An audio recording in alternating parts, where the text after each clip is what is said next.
بسم اللہ الرحمن الرحیم۔ نورانی قاعدے کی تختی نمبر 3 حروف مقطعات میں خوش آمدید۔ آج کے سبق کے اندر ہم حروف مقطعات یہ پڑھیں گے۔ دیکھیں، یہ حروف مقطعات ہیں جو آپ کے سامنے یہاں پہ لکھے ہوئے ہیں۔ بچوں کو یہ زبانی یاد کروا دیں، یہ باعث برکت ہے۔ بعض صورتوں کے شروع کے اندر یہ لکھے ہوئے ہیں، باقی ان کا معنی کیا ہے، ان کی تفسیر کیا ہے، وہ اللہ بہتر جانتا ہے۔ الف لام میم، یہ ہو گیا۔ آگے چلیں۔ الف لام میم صاد، آگے چلیں۔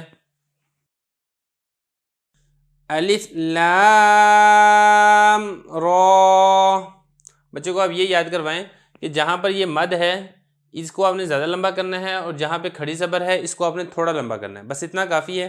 باقی انشاءاللہ آگے چل کے مد بھی آ جائیں گے، آگے چل کے انشاءاللہ کھڑی زبر، کھڑی سے الٹا پیش، اس کے بارے میں بھی ساری تفصیل آ جائے گی۔ آگے چلیں۔ الف لام میم را، آگے چلیں۔ کاف ہا یا عین صاد، طہ، آگے دیکھیں۔ طاسیم میم، اس میں ایک چیز کا غور رکھیے گا کہ اس کو جو طالب علم ہے وہ سین نہ پڑھے، بلکہ اس کو پڑھنا ہے سیم، یہ پڑھنا ہے اور لمبا کرنا ہے اس کو۔ آگے دیکھیں۔ طاسین، اسی طریقے سے یاسین، یہ بھی ریپیٹ کریں۔ یاسین، صاد،